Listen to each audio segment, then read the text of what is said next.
Nebraska and Kansas, Sarah and Lizette, dive into how they have been using these task tools in very different, for different purposes in different contexts. So we can think about flexible use cases.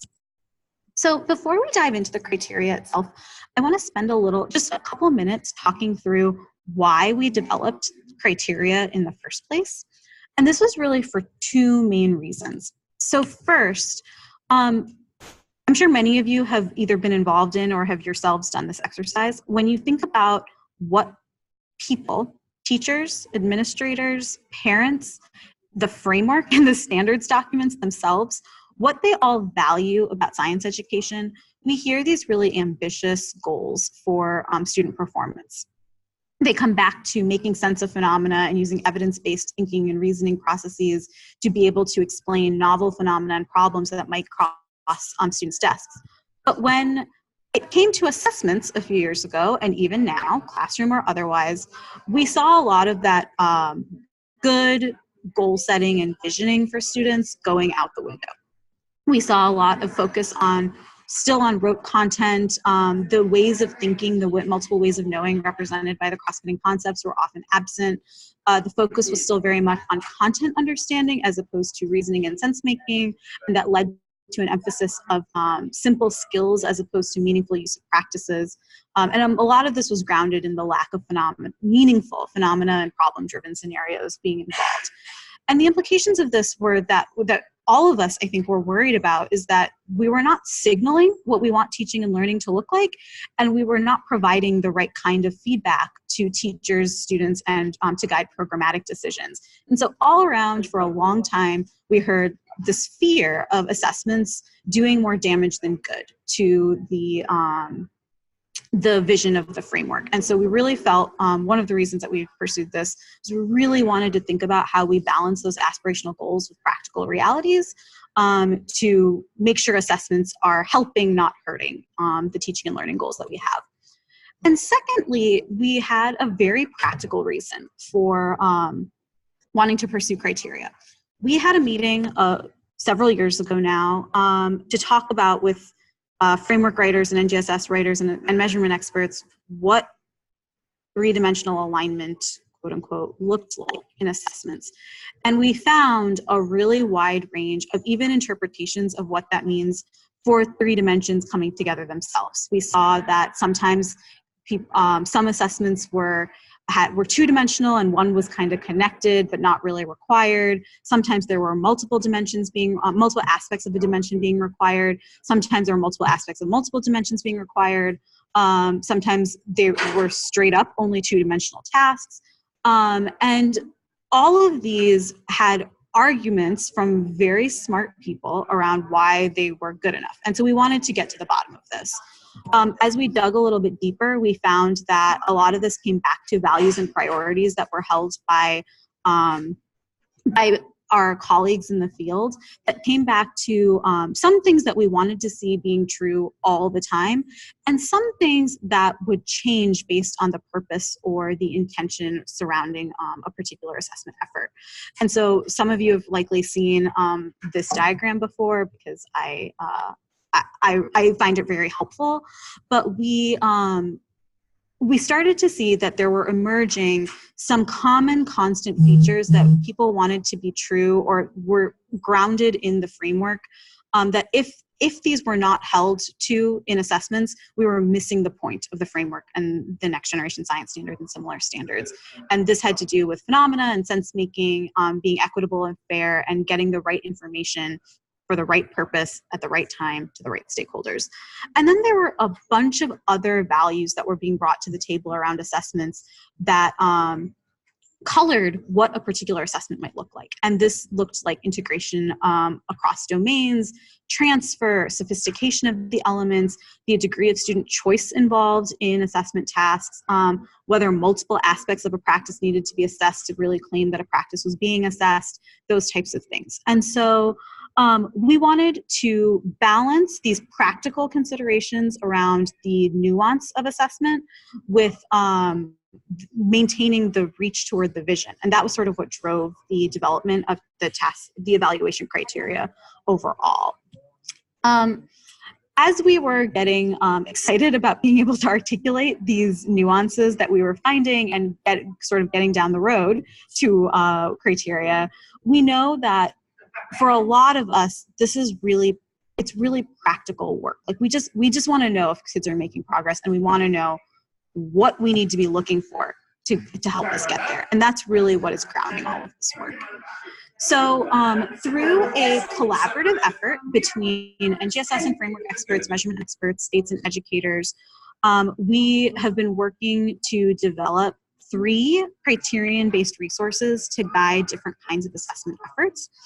I want to note that these resources were designed to not only maintain the vision and the integrity of the framework and the standards based on all of our implementation work, but they're also designed to be consistent with other research-based assessment tools and the best practices that were emerging regarding both assessments and assessments at both the statewide summative level as well as the local levels, and provide states and districts with cover for advocating for the types of assessments that they want.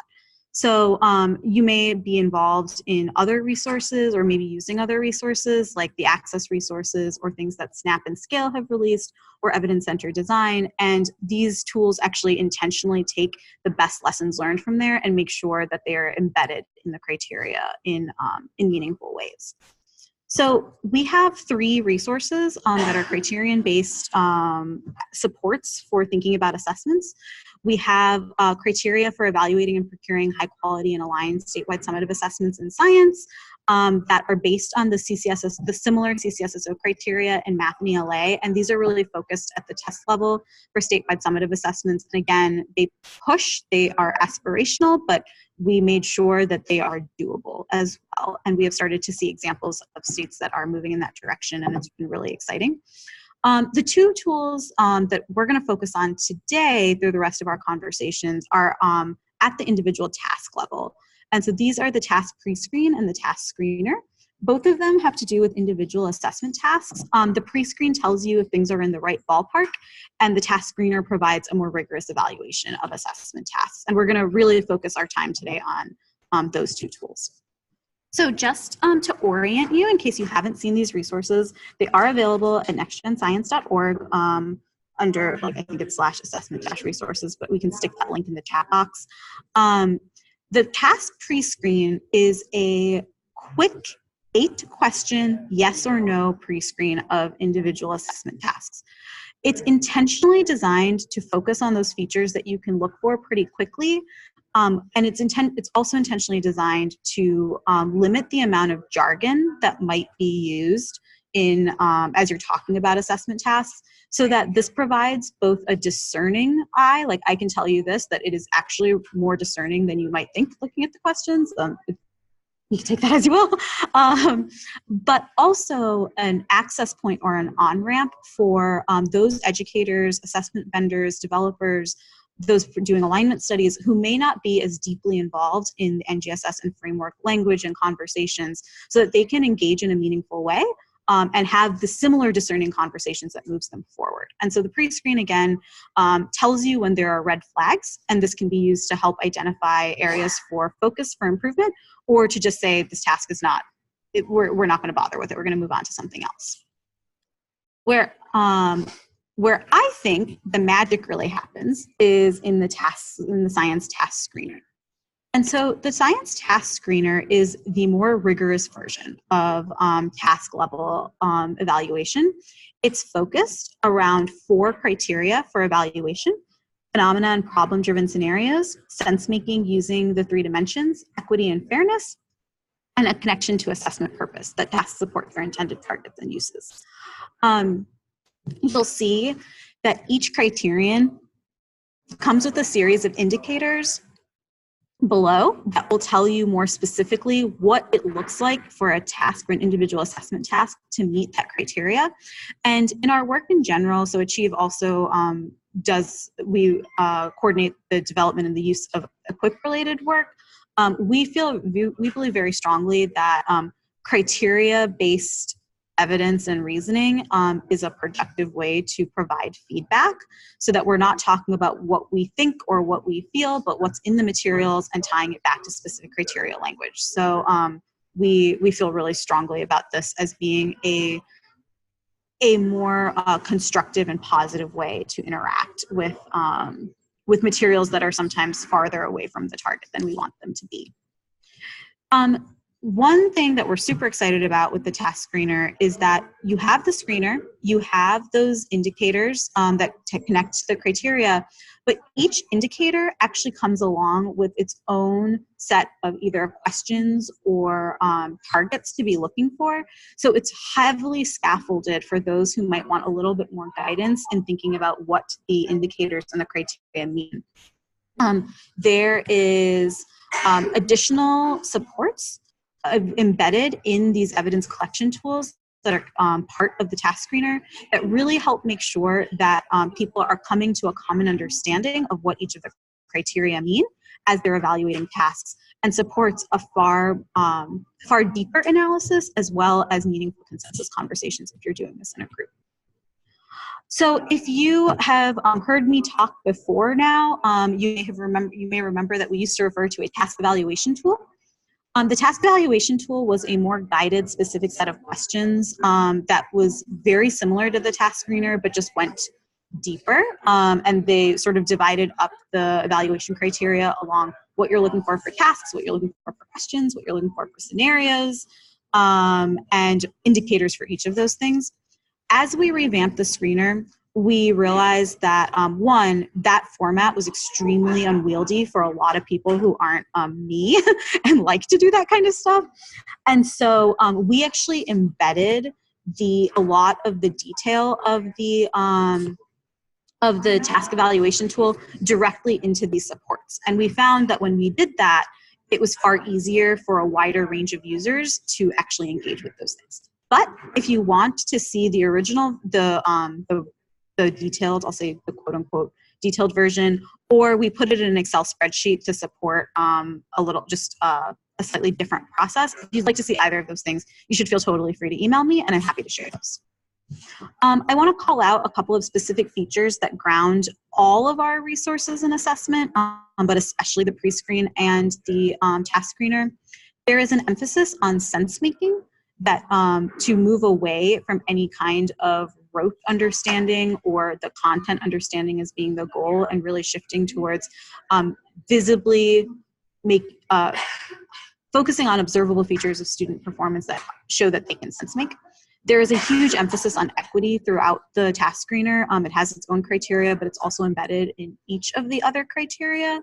And these features of equity go beyond traditional bias-related concerns and into areas like agency and identity. And we know that that's a little uncomfortable for some people, and there might be some pushback around it, but we feel very strongly that this could be something that changes the world if we could just figure out how to have all aspects of our educational system, assessments included, be more supportive of all students. And we also emphasize task purpose. So we've tried to move away from thinking about assessment tasks as being labeled as good or bad in a vacuum.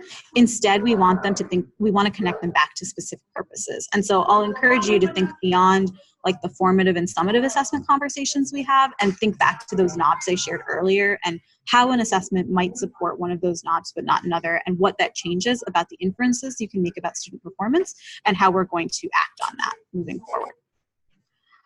So all three of these tools involve a somewhat similar process. And in this process, reviewers, whoever they may be, dive into each criterion to deeply understand what the criterion means and what it looks like in assessment. This leads to two things. One is a deeper, more meaningful evaluation of assessments, a better understanding of assessment itself, and a deeper understanding of three-dimensional performance. So we have testimonials from users, and we're getting ready to release surveys to people who have gone through the training before for how valuable it was to see what this looks like in a concrete assessment task to then take back to their classrooms. In all of the tools, we emphasize an individual evaluation where everyone can get their ideas on paper first, and then moving to collaborative consensus conversations with either PLCs or with teams of people involved in assessment design and development. And we have seen evidence that that collaborative consensus process is really key to moving forward both better assessments as well as better professional learning. In terms of the products that come out of this process, certainly detailed criterion-based feedback and suggestions for improvement are a critical element that come out of this. The types of feedback that come from using the task screener, we have been told, have been dramatically more helpful in helping developers actually change their assessments. And because it's criterion-based, we have a place to sort of have discussions from, as opposed to I think, you think kinds of conversations. It helps us focus areas for future task development and improvement efforts, sort of thinking about where the major strengths and weaknesses are and how those are going to cascade into other criteria and indicators.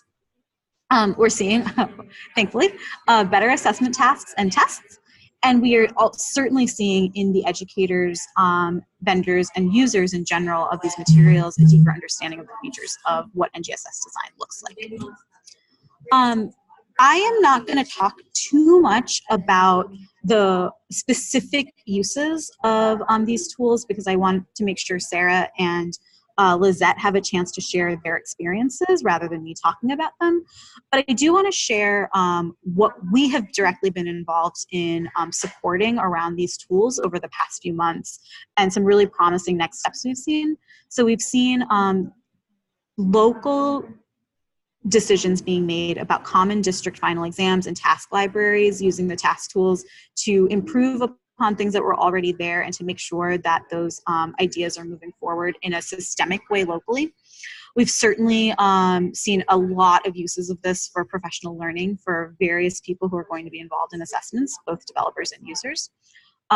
We've started working with a few districts who are thinking about grounding this in an effort for materials design, and I'm thinking about backwards design based on the assessments that they want to look for and what their targets are for student learning. As far as statewide summative assessments go, we know that these have been helpful in terms of content review and content development of statewide summative assessments. We've recently been supporting states in peer review alignment processes and have seen good success. So that's really, really promising for us that we can move toward more authentic approaches to alignment, and that is in fact going to be it will check all of the compliance boxes while still doing better things for kids. And we're seeing emerging some common either cross-state or within-state recommendations and coordination of efforts sort of grounded in these task tools, which has been really exciting. And so while we each of these tools had originally sort of been slated for a particular part of the assessment system, what we're finding is that we're seeing uses for the screener and the pre-screen in all parts of the assessment system, and vertical alignment, the intentional vertical alignment has supported the use of these tools with the alignment criteria at the statewide summative assessment level and with the equip rubric at the classroom level. And so that's been really exciting for us as well. So I am going to stop talking now and allow our amazing colleagues from Nebraska and Kansas to continue on. Sarah and Lizette, I'm going to let you introduce yourselves, but let me know as I can advance your slides. Thanks, Anisha, and hello, everyone. I'm going to share with you two of the use cases for these tools that I've led in Nebraska. We've used the task screening tools in our statewide summative work, both in our writing workshop last summer and in content and bias review this fall.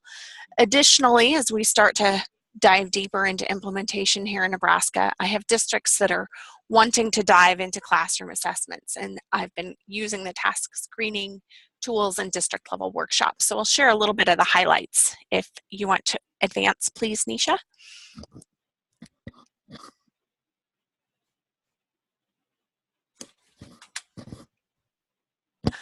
So we start with the pre-screen. I've found that is a really good tool for just helping us do some level setting. And in that work, we review 2 to 3 tasks that display a range of red flags so that the learners, the participants, can have deep conversation about their initial thoughts about what those red flags mean as they have consensus conversations. And it seems to be that those conversations about what those red flags might look like in a task are really powerful for educators to actually have to have work in front of them as they're thinking about what it means for students to make sense using 3 dimensions. Then we dive into the task screener by evaluating and discussing each of the criteria one by one. We look at examples and non-examples and take that learning to apply it to doing either task revision, depending upon what kind of a setting we're in, or working toward task development. And then the task evaluation tool that Anisha had mentioned, we've used that here internally at NDE to review our tasks as we're interacting with our vendor for statewide summative. Next slide, please. We really focus, I've tried to narrow this down, trying to chunk the information a bit with the educators. We focus on the role of phenomena and gain a deep understanding of that first. And I think one of the takeaways, without giving away the punchline in all of this, that we take away from this work is how important starting with that phenomena or problem to drive this scenario becomes. So we ground the learning first in phenomena and what that means. We transition into thinking about reasoning and sense making and what that looks like in a task, what it doesn't look like in a task, and then really diving deep into the 3 dimensions and teasing those apart, kind of doing an unpacking of what it means to engage in a practice in a task, what it actually means to have students using cross-cutting concepts to really help them see that there's more to practice than just rote skill, and there's more to DCIs than just rotely restating what you said, and that certainly we have to think deeply about what the cross-cutting concepts mean and how they show up in tasks. So I've found that by focusing on these 3 pieces, and as we tease those out, we really touch on all of the criteria that are in the tools. Next slide, please. So I was sharing, these are a couple of examples. Our most, I would say, impactful work using the tools so far has been done with the summative work, just because we haven't had a chance to go as deeply with the districts and I don't have a lot of evidence of their tasks yet. So I can't show you our exact items, but I thought I'd give you some generalities of how the tools have impacted what we've seen as we evaluate tasks. So in one example, we had a scenario that had a vague description of a phenomenon. So we thought that was good, that the scenario also included, it had text and an image, and we want our scenarios to be multimodal. So that was good. But then as we worked through the task screener and worked through the prompts, we realized that the scenario was not necessary for the task. So we had to go back and quickly realize that something is wrong with the scenario. So what is it? So as we were trying to diagnose what was wrong with that scenario, we realized that the phenomenon was vaguely mentioned, but it wasn't made totally observable or visible to the students. That the image of the plant was great for context for students that perhaps didn't know what that plant looked like, but it really didn't help them with the task. As we looked through the task and thought about what they really needed to help them make sense of through the task and what would drive the prompts, we realized that we had a map in the task that really made the phenomenon observable. So we recognized that by pulling that map up into the scenario and rewriting the scenario just slightly, that now all of a sudden that scenario was necessary to drive the task and drive the sense making for students. Next slide, please. I have one more example I will share. This one, the tasks, it did require students to use evidence to make some claims, so we liked the way it was engaging practice. The grade level elements were appropriate and included in the task, but the prompts required only that students were restating DCI knowledge. So we had to go back and think about what we were going to do about this task. And I guess I should have started with, since this was our original teacher work, how do we honor their work and yet move the task to meet better criteria standards for quality. So we realized that the claims that were being made didn't require students to use their DCI understanding. It was really just about looking at patterns and data. We totally understood that the DCI elements were not being used for sense making. So as we thought about how to fix that, we realized that it really was a problem with the scenario, that the content, the DCI knowledge, was something pretty familiar for students, not really complex for them to understand. So we realized that by introducing a scenario with a more unfamiliar phenomenon, it would drive them to have to use their DCI knowledge, not simply restate what they already knew. So in these two instances, we found that the task screener tools have really helped us where we might think we see good qualities in a task and then realize that it's really not meeting our expectations for quality. Next slide, Anisha. So some of our major takeaways, I can't state enough how powerful it has been to have our educators start by looking at the criteria to know what they're working toward.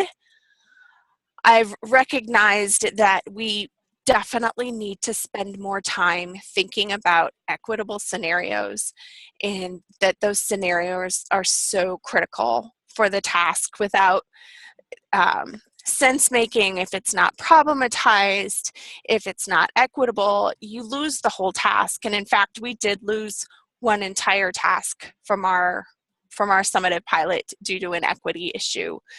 And it's been so revealing to us that we just have to spend more time making sure those scenarios are well crafted and equitable before we go on with the task and working through it.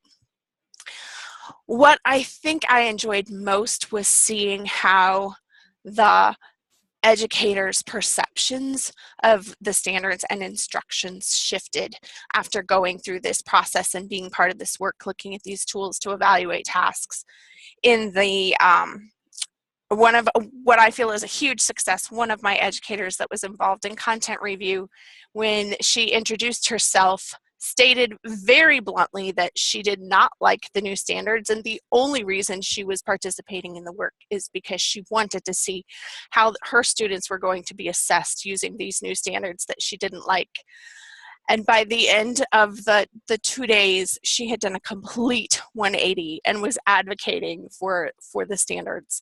And I don't think she would have had that realization if we wouldn't have been driving our tasks to meet these high levels of quality. With the classroom assessments and the work I've done in districts, I have found that it is really important to kind of know what the district is already doing. It's really hard for districts in Nebraska anyway, because all of this is so new, for us to really attend to all of the criteria in their work. So I've asked them to share samples of what they think performance tasks are and what performance tasks they're already using in their district, and that's really helped me to find, as I look at the criteria, where they really have some problem areas that we can focus on first and kind of prioritize how we work through shifting their tasks. And as I mentioned before, overall, the quality of the scenarios is critical. It is absolutely critical. And that's the two use cases I've had in Nebraska. I'll turn it over to Lizette.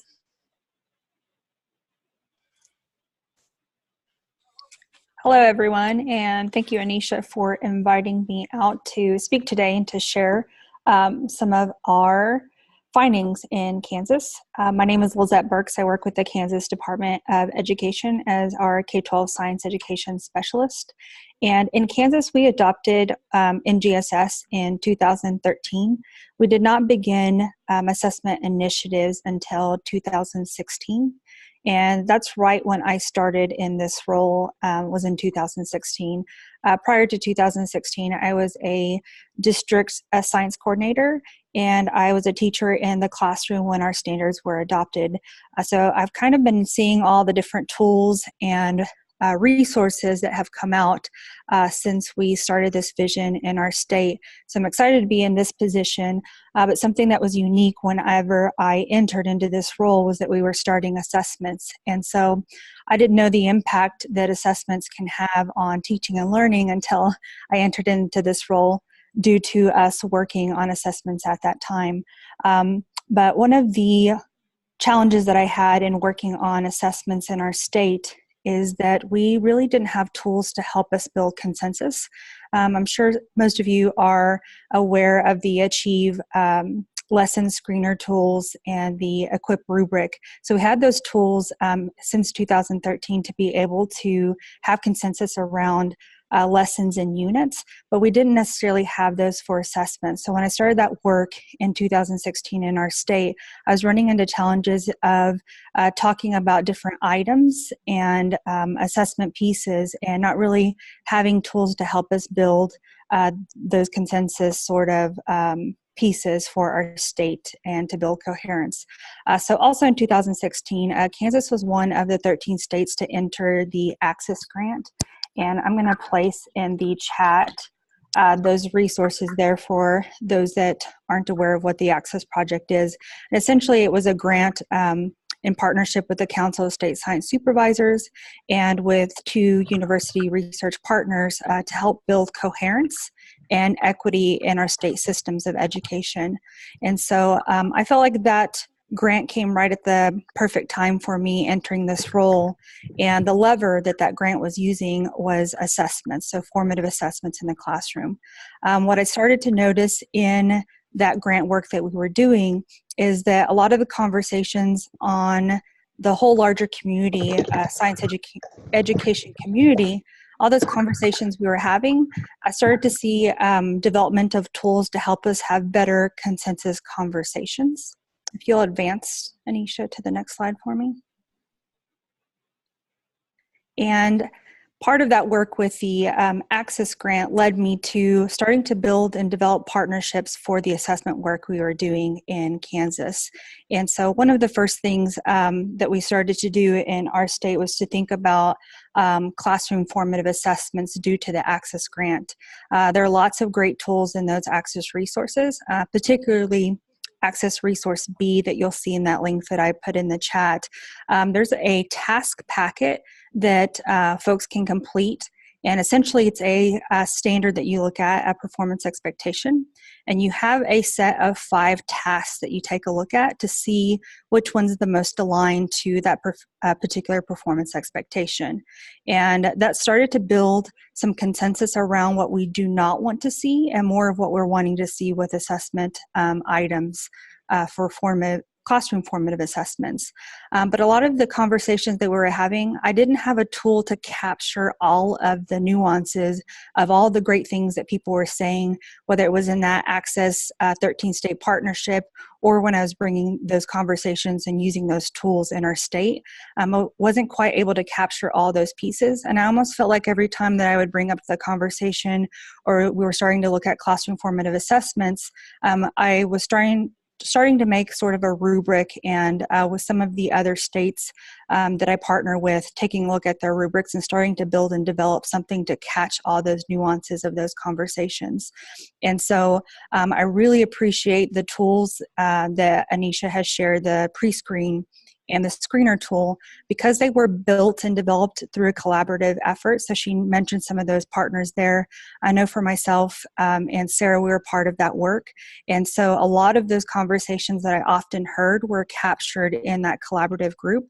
So it has been really, really great to capture all those things and have it formalized in a way that I can now use something tangible to use to help us with those conversations. So we're not starting that conversation over again, but instead we are seeing that what we're saying is captured in these tools that were developed by Achieve and those partners, and then to kind of move forward with the work.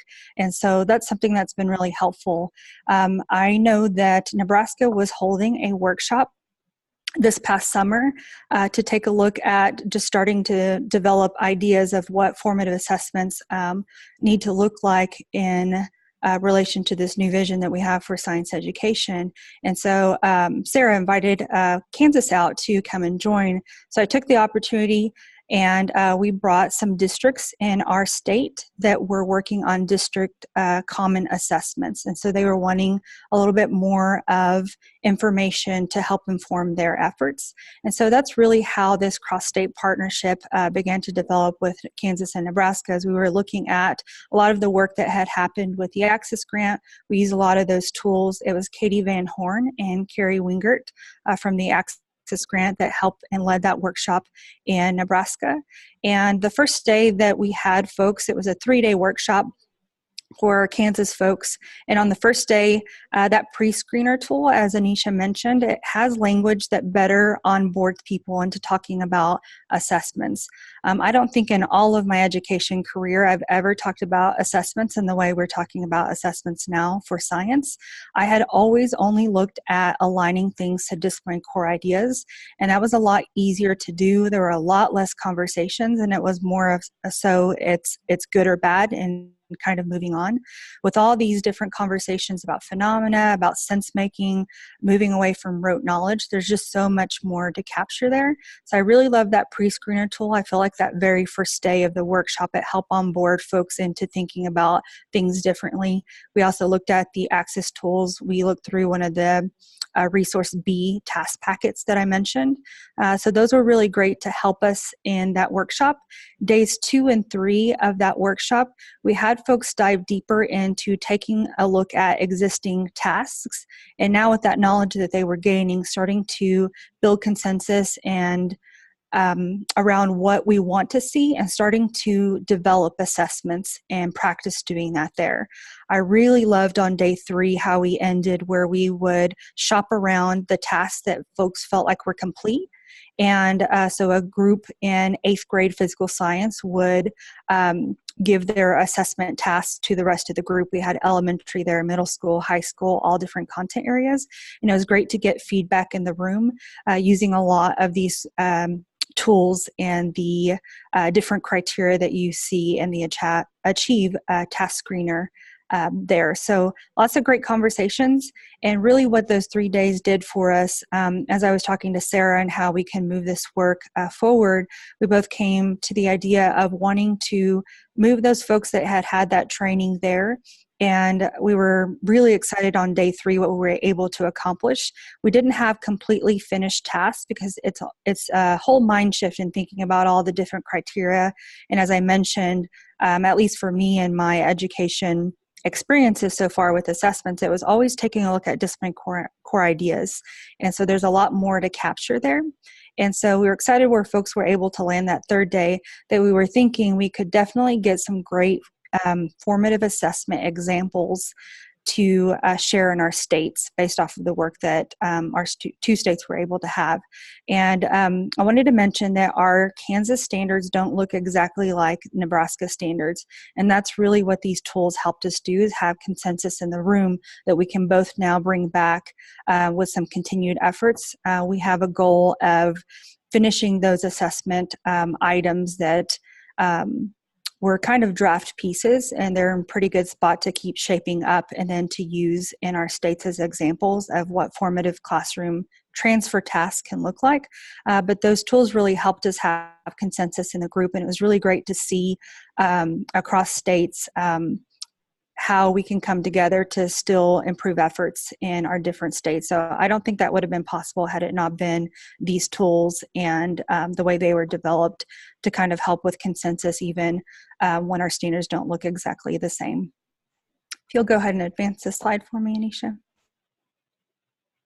The second example that I wanted to point out about how these tools have been really helpful is as we were developing our state summative assessment, prior to 2016, I mentioned I was a district science coordinator for a larger school district in Kansas, and I was reviewing items as a educator in our community in Kansas. And so I was not in this role just yet. And something that I noticed when I was reviewing is when we had to give alignment about particular items. There was just an open comment box for each of the 3 dimensions. So we were given the 3 dimensions in our standards, and we were asked to align it to those 3 dimensions. But there were so many nuances within aligning to those different pieces. And that's what I really appreciate about the Achieve Task Screener, is that I really wanted those nuances to be captured there, because I feel like those are so important. Those help improve tasks even more. I feel like without those nuances that you see in the screener tool, it's a lot harder to improve assessments if you aren't talking about those particular pieces within each of those 3 dimensions, and then talking about phenomena. So I've seen an evolution in the way that we've taken a look at things now entering this role and having been a part of the collaborative to build and develop those tools. I've taken those back to our assessment vendor and continuing to have consensus conversations around looking at these criteria. And for us, it was A, B, and C that we really took a look at. And so we moved to not having just open comment boxes, but more so really taking a look at the feedback that we're wanting as we are developing new items. And we're also thinking in new item development to have educator writing workshops. I think the Nebraska partnership that we had with those folks there, I was able to share with our assessment vendor that I strongly believe in educators writing our assessments as well and being a part of the process, not just the review, but on the writing end of things. And so we're hoping to do that as well starting this summer to pull in groups to start working on those. So these tools will be really valuable for us as well as we are writing statewide summative assessments and continuing to improve those. And so that's been really helpful to have those conversations. I think it's been powerful for me to bring a document that I know how it was developed with lots of different stakeholders in our national science education community, and to bring those back and to have those conversations with our assessment vendor as well, and to share a lot of those great things that we know we had been having conversations about, but not having a tool to help us stay grounded and how to improve with all those little checkpoint pieces that you see in the screener from Achieve. You'll go ahead and advance to the next slide. Thank you. And so I wanted to end with this particular slide. I really appreciate this quote from Gloria Naylor, and I felt like when we were taking a look at assessments and taking a look at how to develop those or build those classroom formative assessments and our state summative assessments, that I almost felt the alignment that we were talking about, that there wasn't much power in just looking at the standards themselves as performance expectations. What's really valuable about the pre-screener and the screener tool for the tasks is that they help us build a consensus. And that's where the true power comes, is from that.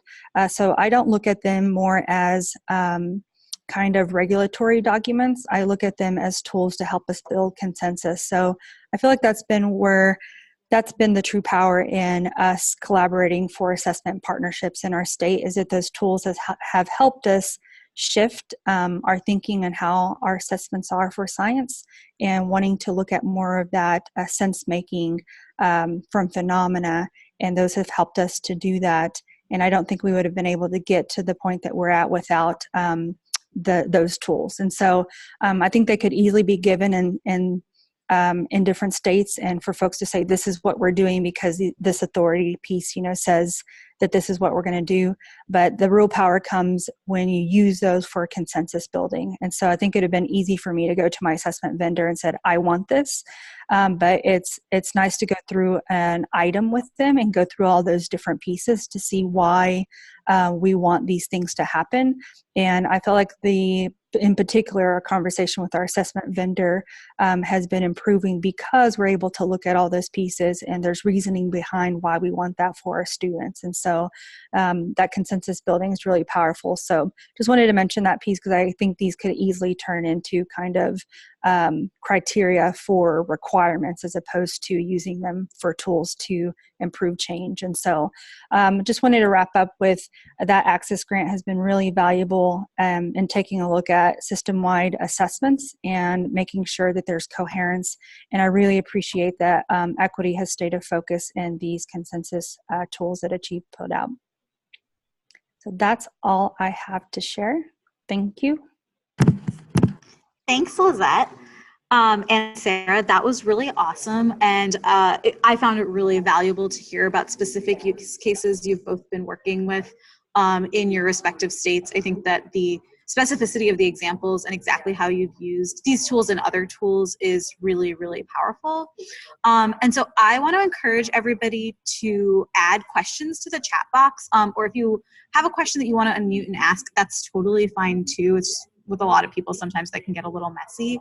So I'd encourage you to add questions to the chat box. I'm going to leave this screen up, which just includes a number of the resources that you can find at nextgenscience.org/assessment-resources. And my email address if you want to have further conversations about any of these things. But I want to, Sarah and Lizette, I have a couple questions for you if that's okay. And I'm going to get to that in a second, but we just got a question about vaguely defining what a task is. And that is such a great question. I know that all three of us went through this whole presentation without really talking through that. So thank you for that question. So the task screener and the pre-screen assessment or the pre-screen tool, when we talk about tasks, we're really talking about one significant visible, observable performance from students. So that could be something that's a little bit more formative in the classroom, as long as it is like a really significant demonstration of student learning. And I truly believe in the classroom, even things that are quote unquote summative should still have a formative component to them. So those significant chunks, when we're talking about a larger scale assessment instrument, a task might be something like an item cluster or a series of questions that are connected to a common scenario that students are being asked to respond to that are coherent in some way such that from the beginning to the end of those questions, students have made sense of the phenomenon or problem-based scenario that they were presented with. I hope that makes sense. If there's more questions about that, please feel free to ask. So Sarah and Lizette, one question that's been coming up from our listeners as well as from me is thinking through something that you both kind of touched on a little bit about the difference between a true phenomenon-driven scenario and a sort of like phenomenon-based context that includes some information but isn't sufficient to drive that information. And so Sarah, I know you talked about this quite a bit, and I'm sure it came up in the Kansas and Nebraska collaborative work. Would you guys mind weighing in on that? Like what it was, what features you're looking for that you see that distinguishes a meaningful phenomenon-based scenario from one that is less likely to elicit student performances? Hi, this is Sarah. I'll jump in, and then Lizette, feel free to jump in here as well. So we specifically in Nebraska came up with criteria for both what a phenomenon is and then how that translates into a scenario. It's been particularly interesting to look at those instances where, like I said, we vaguely have a phenomenon, right? But it hasn't been problematized. So we've kind of used this, we've addressed this as if we get done reading the scenario, it's kind of this intuitive gut feel about if you're asking yourself, who cares? you haven't made it very relevant. And if you're asking, so what, it probably isn't problematized. And so we've categorized it there, and then we go deeply into looking at criterion A in the task screener and working through all of those little nuances about what needs to be included there and what we're looking for. And it always comes down to one of those little nuances in there that helps us move people from beyond context to really a phenomenon. Lizette, what do you think? Yeah, definitely. Sarah, I would agree. I'm looking at the pre-screener right now, and it's questions 2, 3, and 4 that help move from context to phenomena.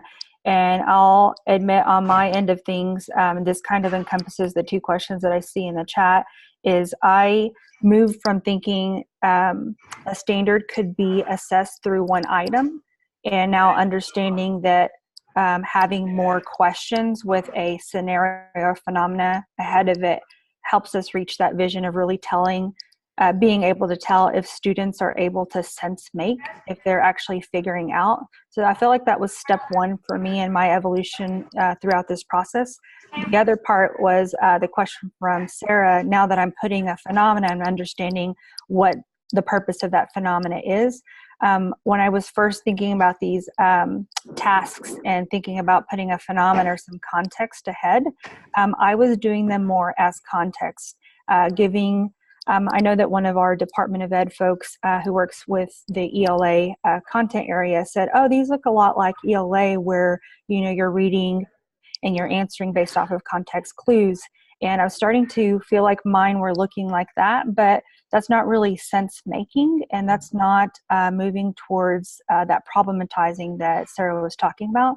So I started to move more out of that context piece, more like ELA, and more into science sense making with phenomena, I believe, because of these tools and starting to think about that problematizing piece. So definitely the pre-screener, I would say take a look at questions 2, 3, and 4, and looking at the actual task screener that goes into more depth. It's criterion A in the orange pieces that you see there with all the nuances. It really helped me out with thinking about that. So these tools will definitely help out with that, but I feel like that's been the evolution in my thinking and learning with these items.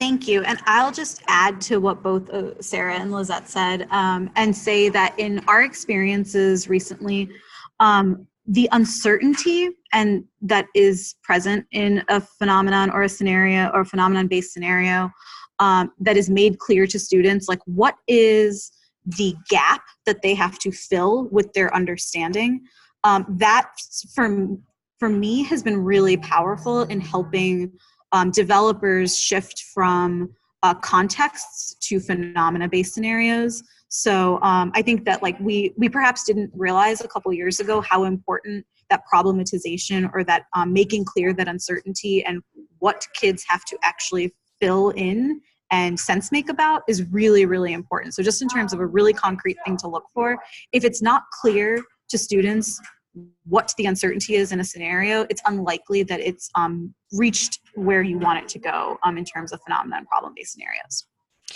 Anisha, I want to add a little caveat or nuance to that too, just from something I've experienced with. You're absolutely right. Students have to have that gap. But I think the other thing that is so critical about that in the sense-making process is that you haven't introduced something that is so far removed from students and their understanding and their experiences that they don't recognize what knowledge, skills, and abilities they're supposed to be bringing to attend to the task. Yeah. So I say that because of some things I've experienced, and there's ways around that, right? If you're introducing something new and novel, you have to recognize that you have to scaffold kids into the task then to maybe help them think about, okay, what are your thoughts about energy as it relates to this task as a scaffold? So they're like, oh, I need to bring my understanding of energy to this. I think that's part of that problematization piece that's really important, is kids know that they possess something to bring to attend to that task. Mm-hmm. So thank you so much for saying that. And this actually connects really nicely to another question we received in the chat box for our last couple of minutes together. I think you're so totally right, and that the combination of uncertainty and cueing is like that is the art that we need to master in some of these scenarios. But so pushing that a little bit further, we get this question a lot about what degree of transfer really is appropriate for different kinds of assessment. So like, how far from the learning context is okay for assessment tasks, and like what are your thoughts about that, Sarah and Lizette? I have a couple thoughts that I'll use to weigh into, but I'd love to hear from your experiences and your thinking, sort of where that idea of transfer falls. I'll go ahead and start out. I like this segue into this question because I feel like it encompasses a lot of what we were talking about before. But as I've been building and developing consensus within different stakeholder groups at different levels, it's the purpose of the task that really helps us think about how much is too much. I think at the classroom, local, formative pieces, that you're looking for different pieces of sense making where they're at in their process.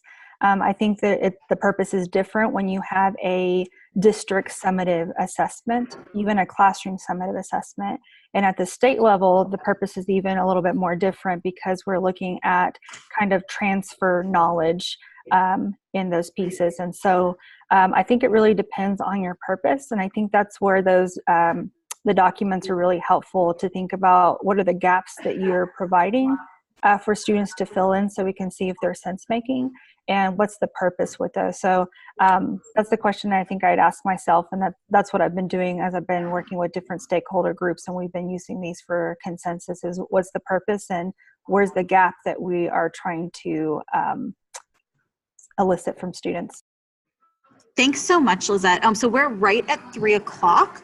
And I think that was a really fantastic way to think about this, that the degree of transfer, I think, relates to other aspects of high quality assessments that we'd be happy to talk about later, things like cognitive complexity and those types of things. But that there is a close relationship there to sense making, and how you are going to use the resulting information and the inferences you're going to make about student performance is really, really critical in that conversation, and deciding how far is too far, and like what your targets are and what you want to do is with that information is really important. So with that, I'm going to thank LPI for inviting us to be part of this, Sarah and Lizette for sharing your tremendous experience and expertise. It is always so valuable to hear from you, and all of you for joining us today for the hour. If you have any questions whatsoever, please feel free to let us know. We're happy to also do follow-ups that dive more deeply into specific criteria, into complexity, into all of the various questions that might be coming to mind after you have some time to process.